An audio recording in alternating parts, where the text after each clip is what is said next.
Salam dəyərli izləyicilərimiz. Bugün Medlogos verilişinin ilk buraxılışındayıq və bugün sizin üçün çox dəyərli bir qonağımızı təqdim eləmək istəyirəm. Studiyamızın qonağı dəyərli doktorumuz Nigar Bayramovadır.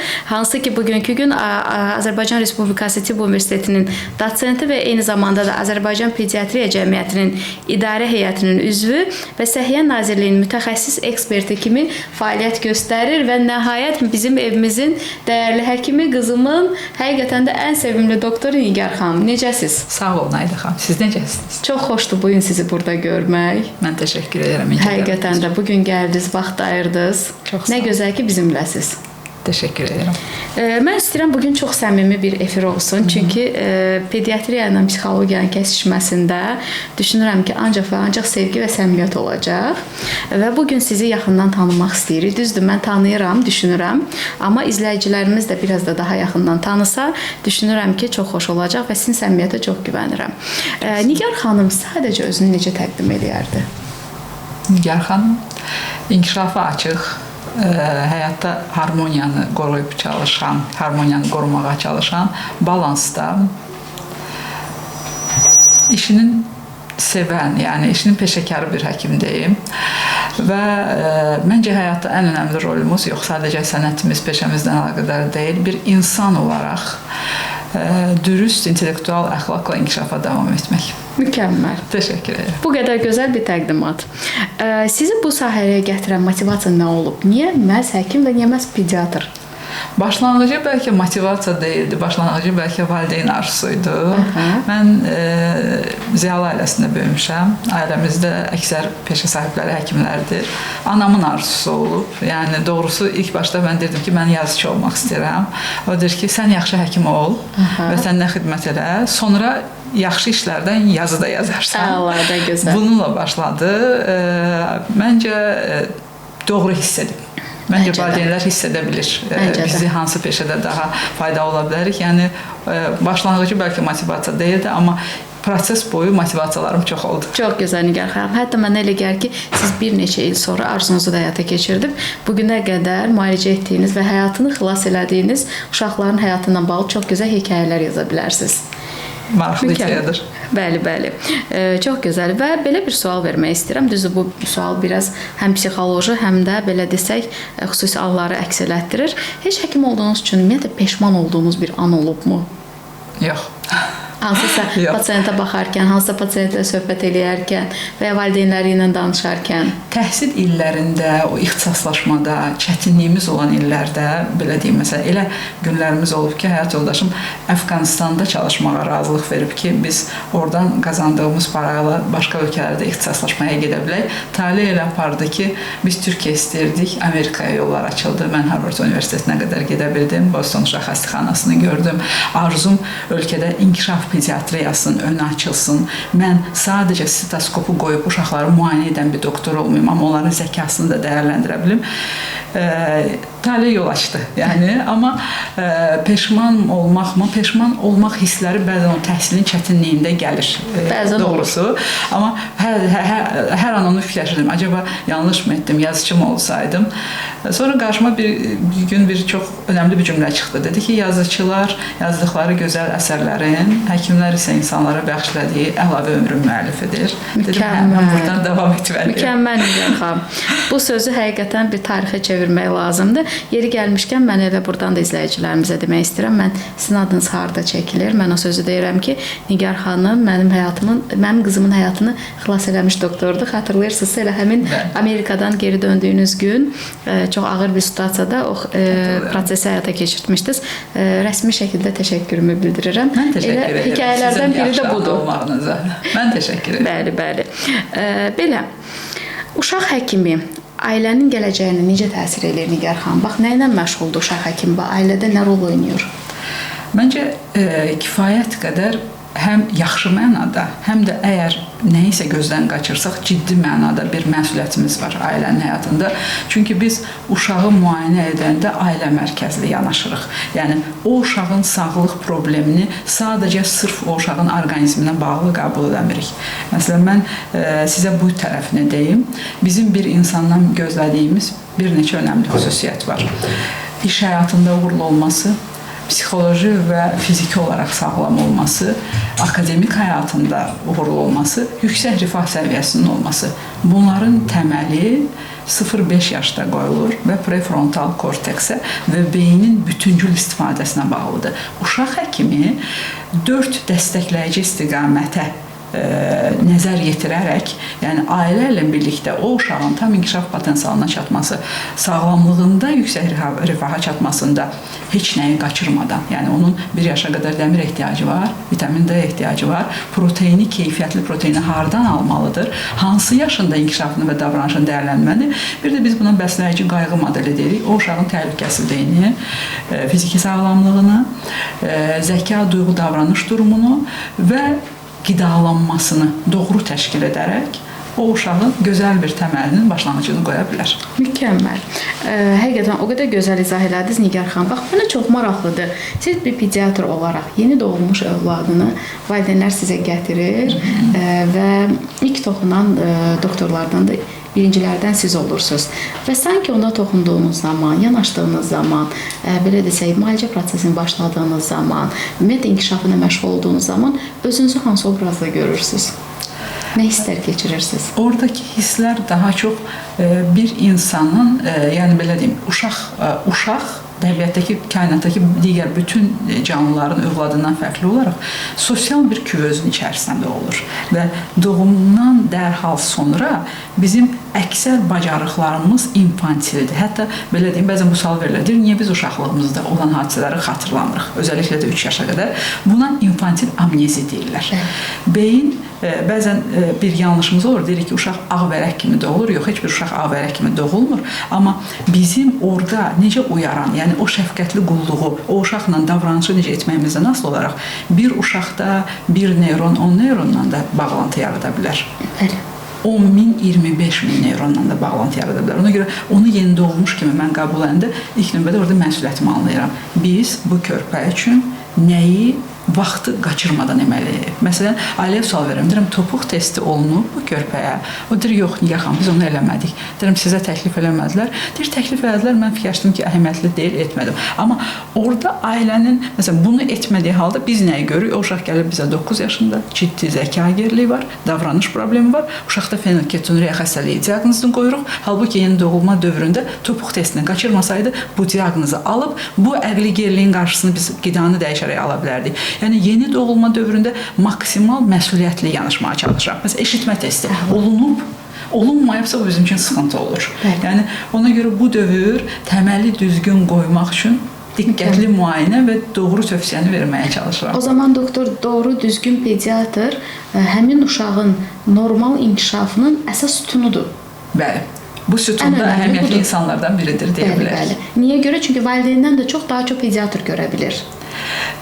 Bəlkə belə kim daha çox görə bilir də professional mərhələdə baxışdan bəzi şeyləri biz görə bilərik. Amma mən ailənin rolu mənim üçün çox önəmli olur. Çünki ailə bütün günü o körpəsinin yanında olduğu üçün bəzən onlar öz müşahidələri ilə elə bir cümlə ilə gəlir ki, inanın o bizə onluqdan o diaqnozu qoymamıza kömək olur. Məsələn, valideyn gəlir bəzən bu sözü deyir ki, doktor, əvvəl daha çox söz deyirdi, İndi dediyi sözləri də unudub. Ya da deyir ki, uşaq adına reaksiya vermirdi. Mən yoldaşıma ya da ailə üzvlərimə dedim. Onlar dedi ki, əmisi də gec danışan olub.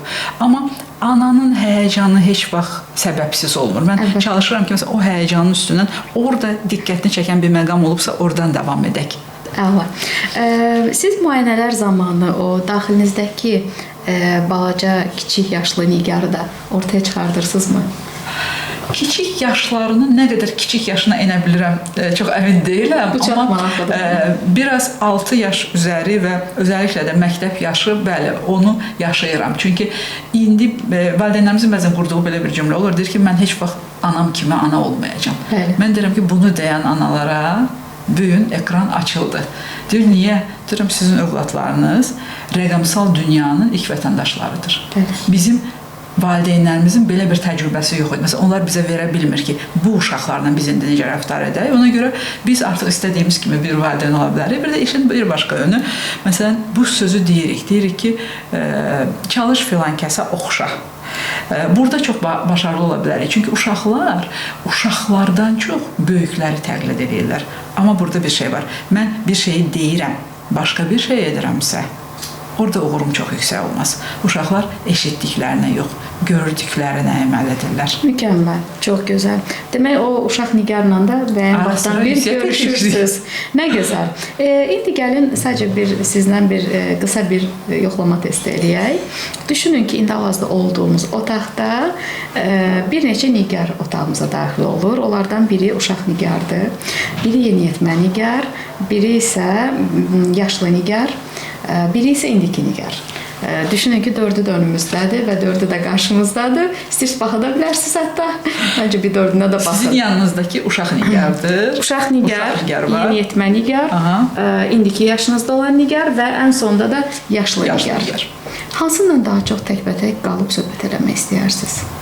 Bu mənim üçün faydalı olsun bu söhbət, yoxsa cəmiyyətimiz üçün? Sizin üçün. Bugün artıq bir çox şeylərin mərkəzində sizi qoyaq. Çünki sizi tanımaq bizim cəmiyyətimiz üçün daha önəmlidir. Təşəkkür edirəm. Təşəkkür edirəm. Yaşlı Nigarın 5 il sonra zəkasının harda olacağını təxmin edə bilmədiyim üçün ondan bəzi tövsiyələr almaq istəyirəm. Amma yeniyetmə Nigar mənə çox maraqlı olar. Çünki belə bir təsəvvürüm var. İnsanın özünü düzəltməsi üçün, insanın şəxsiyyətinin və psixoloji portretinin formalaşması üçün yeniyetmə dövrü çox önəmli bir dövrdür. Onunla söhbət... Nə söhbət eləmək istəyirsiniz? O dövrdə bəzən belə gözümdə canlandırıram. Yəni, bizim bioloji doğumumuzla doğum prosesi bitmir. Bizim 2 doğumumuz daha sonra olur. Sosial doğumumuz, o şəxsiyyətimizin formalaşması. Bəlkə indiki zəkamdan o Nigara bəzi faydalı məqamlarım olardı. Amma dediyiniz o yaşlı Nigardan dediyim kimi, onun zəkası bir başqa yerdədir. O, edomaniya ilə hedonizmin balansında bir öz inkişafa davam edir. Gəlib çıxdığı bir yer varsa ondan soruşmaq istədiklərim olar. Yeniyetmə Nigara məsləhətiniz nə olar? Yeniyetmə Nigara məsləhəti. Nə söz demək istəyirsiniz? Bax, bugün mən düşünürəm ki, bir çox izləyicilərimiz bəlkə də öz övladına, yeniyetmə övladına bəlkə bu sözü indi deməlidir və yaxud da ki, bir çox yeniyetmə izləyicilərimiz bəlkə o sözü indi eşitməlidir.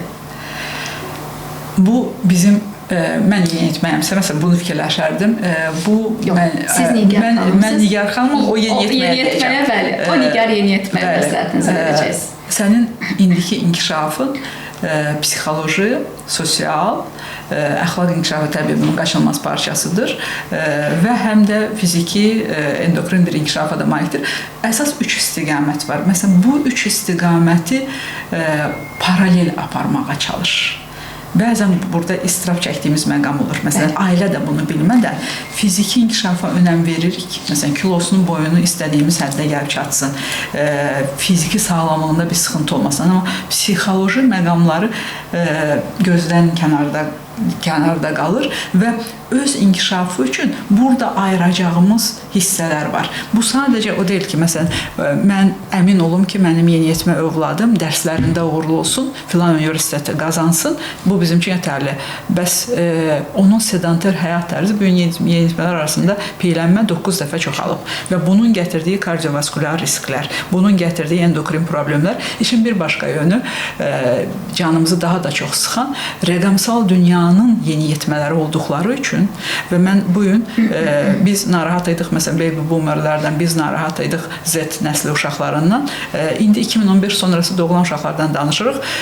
Onlar birbaşa rəqəmsal texnolojinin içərisinə doğulduqları üçün onlara xidmət verən şəxslərin içinə mən buna deyirəm elektron dayələr. Yəni biz ona bir ekran verdik qarşısına və ekran qarşısında sussun, ekran qarşısında yeməyini yedizdirək, rəqəmsal bir dayələr ortaya çıxdı və o yaşdakı fiziki yanında olmağımız belə yetərli olmadı. Bəli, biz o yeniyetmənin yanında cismən varıq, amma ruhumuzla orada yoxuq. O yeniyetmənin o məsləhətə, o tövsiyəyə, o açıq səmimi ünsiyyətə ehtiyacı var. Burada açıqlıq, qopuqluq var. Yəni, uşaqlarımızın özəlliklə də bullyinqə məruz qalmaması, uşaqlarımızın psixoloji portretinin sağlam formalaşması, məsələn, patoloji narsizminin olmaması üçün, məsələn, o yeniyetmə Nigara deyəcəyim sözlər olardı. Uşaqkən, uşaq Nigar bəlkə belə hesab edirdi. Mən çox gözəl qızam, ona görə ki, anam deyir ki, mən çox gözələm. Amma yeniyetmə olanda anam deyir ki, mən çox gözələm, buradan tərəddüd etməyə başlayırıq. Acaba anam məni çox sevdiyi üçünmü belə deyir? Bu səmimiyyətini daha çox tutsun, daha çox soruşsun, daha çox öyrənməyə çalışsın və sosial inkişafını qaçırmadan davam etsin. Mükəmməl. Mənə elə gəlir ki, yeniyetmələr üçün çox maraqlı bir master-class tipli bir çıxışınız oldu və yeniyetmə analarının xüsusi diqqətinə belə bir maraqlı sualımız da var Nigar xanım. Hər zaman bir həkimlə tanış olduğum zaman zaten mənə maraqlı olubdu. Unudulmaz keysiniz bugünə qədər çalışdığınız və çox ciddiyyətdə qalan və hələ də unuda bilmədiyiniz maraqlı pediatrik bir keys. Və nəyə görə? Ölümlə, həyatla ölüm arasında qaldığımız bir neçə ağır xəstələrimiz olub. Məsələn, anadan gəlmə ürək çatmamazlığı ilə, ürək qüsuru ilə, kombin ürək qüsurlarla və ya vaskulitlə olan iki ağır bakam, çox ağır bakam deyim. Yəni, belə deyim, bugünkü gün əgər o uşağın pasport doğum tarixi ilə paralel, onu bizim həyata qaytardığımız doğum tarixini də o ailə qeyd eləyir və bir gün əlavə ömür bəxş etdiyiniz bir insanın ailəsi qapı döyülür. Deyirlər ki, bura Nigar xanımın evidir. Həyat yoldaşım qapını açır, deyir ki, bura filankəsin evidir. O deyir ki, bunu ona göndəriblər. Və orada mənim açıram hədiyyəni, çiçəklər var təbii ki, amma hədiyyənin içində elə bir şey var ki, mən fikirləşirəm ki, bir ay qabaq mən bununla əlaqədar axtarış etmişdim, amma bu barədə səsli heç kimin yanında deməmişdim də. Bu qədərmi? Və ya bir konqredəyik, Amerikadan hocalarımızı dəvətləmişik, eyni anda da sinxron tərcümə edirik ki, doktorlara faydalı olmağa çalışaq. Deyirlər ki, qapıda sizi çağırırlar. Mən deyirəm ki, mən tərcümə edirəm, çıxa bilmirəm. Deyir ki, çox təcilidir, xəstə çağırır sizi. Mən izin istəyib 2 dəqiqələ çıxıram çölə, görəm onlar əllərində tort, üstündə şamlar. O şəkildə gəliblər. Deyir ki, bu gün bizim ad günümüzdür. Nə gözəl. Bu ad günü siz bizə bəxş Təkrar etmişsiniz. həyata qayıtma tarihi. Bəli. O tarixlər xoşdur. Bu hissin verdiyi duyğu nədir içinizdə? Bax, nə his keçirdirsiniz bunu yaşayarkən? Türkçə belə deyirlər, paha biçilməz. Məncə onun dəyəri heç nə ilə ölçülmür. O anda bir daha əmin olursunuz. Nə yaxşı ki, həkim oldum. Nə yaxşı ki. İçimdə anama təşəkkür edirəm. Hansı ki, isyankar idim. Derdim ki, yox, mən yazıcı olmaq istirdim, sən məni qoymadın. İncə-incə, ümumiyyətlə pediatrlar artıq insan həyatlarını yazırsınız. İncə-incə bir toxunuşumuz olursa, sadəcə əlavə ömür bəxşində deyil. Məsələn, o uşağın inkişaf potensialının tamamlamasında, o uşağın gələcəkdə yüksək bir rifahında, mümkün ola bilən uğurlarında azacıq da rolumuz varsa, bu cəmiyyətin maariflənməsində, valideynlərin cəmiyyətin sosial vaksinasiyasında bir rolumuz olursa, nə mutlu bizə. Mükəmməl. Bu qədər uşaqların sevimlisi və həyatını belə desək xilas etmiş, həyatını belə desək rəngləndirmiş bir doktor Nigar xanım öz qızının qarşısında necə, özünü nə qədər yetərli və yetərsiz hiss edə bilir? Yetərsiz hiss etdiyim anlar olur. Çünki biz bir valideynlik universitetindən məzun olmuruq. Amma ən azı nəvəm üçün, belə deyim, gələcək nəvəm üçün çalışacaq yaxşı nədə olmağa. Çox maraqlı bir təcrübə yığmısınız. Nənələrlə də ünsiyyətdə, məsələn, bunu deyirəm. Bir tədqiqat nəticəsini sizinlə paylaşacağam. Tədqiqat göstərir ki, nənə və babaların təhsil səviyyəsinin yetərli olduğu ailələrdə nəvələr daha sağlam olur.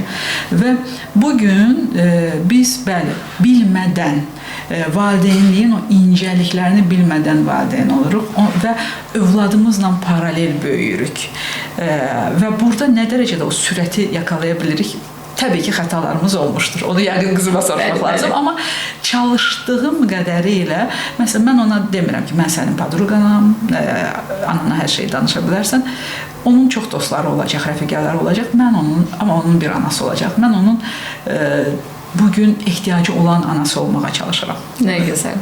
Yetərsiz hiss etdiyimiz anlar olur. Olur, təbii. Çünki minlərlə uşaqlara sevgi verdiyimiz zaman təbii ki, bəlkə çox çalışdığımız üçün qaçırmışıq, bəlkə yanında olmamışıq, bəlkə təhsillə əlaqədar səyahətlərimiz olub, məsələn, o dəqiqələrində onun yanında ola bilməmişik. Bunlardan təbii təsirlənmiş ola bilər övladlarımız. Əla, çox gözəl. İllər keçəcək təbii ki, Nigar xanım. Artıq biz o yaşlı Nigarı görəcəyik bəlli illərdən sonra. Belə mən bir təsəvvür edirəm. Hardasa bir illər sonra artıq yaşlanmış, daha da bilikləri artmış, daha da gözəlləşmiş. Çalışıram, anti-aginglərə inanıram. Bəli, bəli, daha da statusunu belə desə möhkəmləndirmiş, gözəl bir nənə olmuş və gözəl bir təcrübəyə malik olan, belə desə xanımlığını, xatınlığını qoruyub saxlamış bir Nigar xanımdan illər sonra yəqin ki biz görüşəcəyik və mənə çox maraqlıdır. O Nigar bugünkü gününə baxdıqda əsas nələri qaçırtmamağı istəyərdi? Əvvəllər qorxduğumuz bir an olurdu. Məsələn, deyirdik ki, bir də özəlliklə də sizlərə müraciət edən psixoloqlara, sizləri biz belə xatırlayıq da, uşaqlığınıza edərik. Bəli, ənənəvi sual. Ənənəvi sualımız və məncə də çox düz edərək oradan yanaşırsınız. Uşaqlığımıza enək və müəyyən bir yaşa qədər üsyankar oluruq, şikayət edirik. Travmalarımızın üstünə yıxırıq. Amma bəlkə də o travmalarımız, o acılarımız, biz hər şeyi gördük. Biz müharibə də gördük, biz yenidən qurma da gördük, biz o torpaqlarımız üçün də çox ağladıq. Mən sizə belə deyim, o Harvardın pilləkənlərində İkram doktorla belə oturanda, İkram doktor oradan məpdən belə açırdı, deyirdi ki, Nigar xanım, Laçında mən bu məktəbə getmişəm. Və biz həqiqətən o anda gözlərimiz dolurdu, fikirləşirdik ki, aman Allahım, görürsən, o gün yenə olacaq. Bugün biz bir ay sonra, məsələn, Azərbaycan Pediatriya Cəmiyyəti olaraq bir növbəti həkimlər üçün faydalı bir konfransımızı planlaşdırırıq Şuşada, Laçında keçirməyə və gedək orada həstələri müayinə edək. Şükürlər olsun. Bəlkə o travmalarımız olmasaydı bizi biz etməzdi. Yaşlı Nigara xəyal edə bilmirəm hansı mövqedə olacaq, amma onu deməyə çalışırım, çalışacağım sənə layiq olmağa. Nə gözəl, nə gözəl. Çox xoş oldu Nigar xanım. Gerçəkdən heç vaxtımız necə keçdi, saniyələrimiz necə keçdi mən bilmirəm və mən əminəm ki, bu efiri o qədər maraqla izləyəcəklər. Belə göz qırpmadan və nəfəs almadan izləyəcəklər. Mən buna görə sizə təşəkkürümü bildirirəm. Məhz ona görə ki, çox səmimi idiniz. Nə yaxşı ki, siz bugün mənim qonağım oldunuz və nə yaxşı ki, bu qədər səmimi oldunuz və bu həqiqətən də ölkəmizdə olan bir çox həkimlərə çox böyük bir şəxsi təqdimat oldu, şəxsi özünü təqdim etmə və səmimiliyi nə qədər gözəl yandan tanıtmaq oldu. Yəni, onun təəssüratlarını bölüşdünüz və düşünürəm ki, artıq bugünkü gün hətta pediatriya cəmiyyəti olaraq belə bugün belə bir çıxışınız həqiqətən də yadda qaldı. Sizə təşəkkür edirəm, minnətdaram və nə yaxşı ki, bugün gözəl çıxış etdiniz. Mən təşəkkür edirəm. Faydalı olmaq yolunda sizə uğurlar arzu edirəm. Çox sağ olun. Təşəkkür. Sağ olun.